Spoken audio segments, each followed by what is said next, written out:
অনেকক্ষণ ছিল চলে গেছে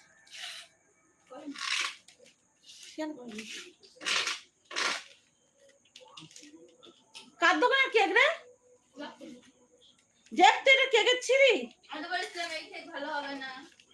ফ্রুট কেক অনেক দিনের গাছ ফ্রুট কেক হয় সব ওই দোকানে বিক্রি হয় না সব ফ্রুট কেক ইস দিয়া ফিরত কেক হয় কত সুন্দর সফট কেক হয় তুমি কতগুলো কাঠ ঢোকাচ্ছ একটা কোকো একবার তো কাঠ ঢুকিয়েছো তো একটা মুচি করে এ নাও এ খেতে হবে না ধর ধর আমি তোকে রেখে দিলাম ভাই ধর ঘর থেকে বার করে দেবো তোর ঘর থেকে বার হয়ে যাবো তো কি আছে যা চলে যা যাবো যা ধর